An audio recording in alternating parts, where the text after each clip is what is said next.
Vicky. Hello, hi. Hi, I'm Nadia. It's nice to meet you. Nice to meet you too. Yeah. Firstly, I have to tell you this is such a pleasure because when I saw Phantom Thread, I became a fan for life, and I absolutely adore your work. I think you make such cool choices, and thank you so much for taking the time to chat today. Thank you very much. Yeah. Well, I'm very excited to talk to you about one of those cool choices, Went Up the Hill. It's a very unique ghost story in which you play two characters, one named Jill and the other Elizabeth, and you're also sharing Elizabeth's character with Dacre Montgomery. What attracted you to this concept, and what were some of the challenges of playing multiple characters like this? Yes, so I was really attracted of this idea of as a exercise or challenge. I always need to challenge myself to find something new, and the idea of being two people portraying three, and then especially sharing a character seemed very difficult to me, and bold, and attracted me at the same time. And then I have to say, I couldn't just let it be the way it was. I also pushed it a little bit further. So the thing is that I'm not, someone who, Dacre is very different. He knows a lot about ghost stories and scary movies, and he's very into that. And I'm not so much, because I'm someone who's too scared. I usually land behind the seat of the person in front of me. That's how scared I get. And so, yeah, when I first read the script, it had a little bit more of an element of like supernatural elements. So there was a sort of a scarf fabric thing that flew to our face to cover it. And that's when we became the ghosts, or the taken possession. And that was the only thing on one hand, I couldn't relate so much, because it had something supernatural, and it's not what I know. Yeah. But also my intuition was telling me, feels like an excuse, and not an excuse, but like hiding behind something that you could do without. And so I asked them if they would agree to let go of the scarf. And then it became a real challenge. And then I got scared myself. Scared of like failing, because, now it was all on us and all on our face. Which, made it even more exciting. Yeah, it's interesting that you mentioned that, because whenever Jill is possessed by Elizabeth, the energy in the room shifts. It feels like there's more weight, and we get that through your essence. There's no big change in costume or hair and makeup. And I'm curious to know, did you have certain cues for yourself, whether they were sensory or even visual, that helped you kind of unlock Elizabeth and just stay in that moment? So I worked very closely together with Dacre. So in the preparation, we worked really, really closely together. Yeah. On set too, obviously. But because it was so intense, everything around set, we almost didn't speak. And it's something that only occurred to us when it was over. And it was very surprising to us, because we like each other. So it wasn't really intended, but I think it was just too intense, and we naturally just drifted away from one another. And creating Elizabeth, then again, the same. It started out as something that we worked together closely, talking about body language, voice, mimic. And in the beginning, in the script, again, there was more of everything. There was more mimic, there was more voice change, body change. And again, we stripped it until we realized it needs almost nothing. Really an energy shift that happens inside. And that also happens for each of us. And it is okay to happen for each of us, because actually it is not about creating the perfect performance that we both agree on, that's like exactly the same, but for each of us to feel and understand our version of Elizabeth. And that will then become even stronger to the audience, and they will piece it together, like always. So yeah, it was an interesting work. It was a work of everything, of like building things, but letting go of things, and creating shapes, but then also trying to forget about every shape and just really be.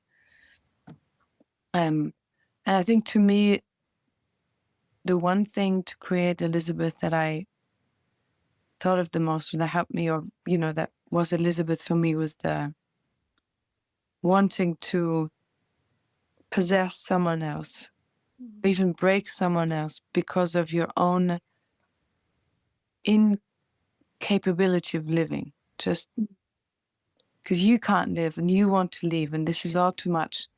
And then just like as a gasp of air, you cling yourself to another person, which I think happens a lot between people. Yeah, and what you said about having with you and Dacre bringing your own visions to this character, it's almost like we're getting this between the two of you, this big portrayal of collective trauma because we're Yeah. getting different sides to Elizabeth and in going through their trauma together and confronting their shared ghosts, they start to even unearth Yes. layers of this character that they Yeah. didn't know Elizabeth was capable of. Exactly. And also, what is a toxic relationship? And so it needed my own connection to that and Dacre's own connection to that. And then it became real. It was really, it was almost as if because we all have ghosts, we all have levels of trauma or not, or different. So me and Dacre, we were almost in our own workshop of ghost exercising, like to, yeah. Yeah, and speaking more to that, I suppose the ghostly element, there is something also gothic about the New Zealand landscape as well. And I personally haven't been, but it looks like some of the most beautiful landscapes on the planet that can also be quite isolating in its remoteness, as we see in the film. Was that your first time there, and how did the location shape your Yeah. work? It was my first time there. I think I accepted the movie also because I felt attracted by that place Yes. and the ghosts and something. And then I ended up hiking the whole time. I was just mainly walking, and the walking did inform Jill, at least, I think, because of the loneliness and being alone after someone leaves, but also she was already alone while the person was there. Yeah. And when the person leaves, she becomes even more alone and Yeah. misses this feeling and only slowly realizes that what she's missing is, the feeling of an abused person. And it's not healthy. And so to me, the landscape really helped me shape that place of loneliness. Yeah. Yeah, yeah.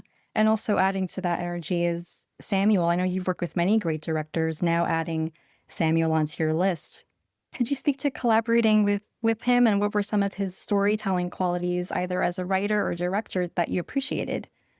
Yes, thank you for the question, because I always just answer my question and then I don't speak of actor. I loved working with him because I loved him, because he's a wonderful human being and he's very creative in his own way. Maybe that's New Zealand too. All the people I met there, one of them is the musician I collaborate with now. And they're wonderful people because they have this, it's a place that is full of ghosts and at the same, they're free and open.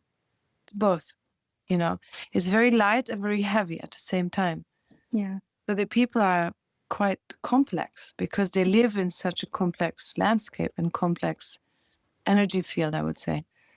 And he's like that. And he's someone who comes with his own baggage and he will tell you about it. It's not something he's not someone who pretends. He comes with his own story and he said, this is the story. And that's what I want to say. And this is why, what is your story? Why do you want to tell my story and why? And how can we find this together?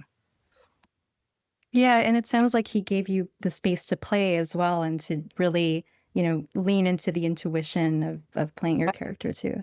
Yeah. Yeah. I know we're reaching the end of our time here together, but I wanted to mention I was at the TIFF premiere for this film last year and got to hear you perform the song that you wrote for Oh, the yeah, yeah. character, Jill. And it's a song that we hear in the end credits of the film as well.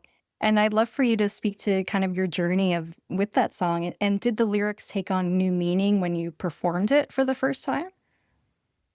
So the song is a very, very important song because Yeah. for many years I've been doing this, and I write a song for every character, and it's like a ritual of, letting them go, and Mm. or maybe understanding them or understanding myself. And this is the first time someone asked me to. So Sam heard the song early on, and he asked me if he could use it for the movie, Mm. which is why we went to find someone who's Mark and who became my producer for the song, but then also for all my other songs. And we haven't released it yet, but we actually recorded the songs up there in the mountains. Mm. And it doesn't change. It's like when I perform the song, I go back Yeah.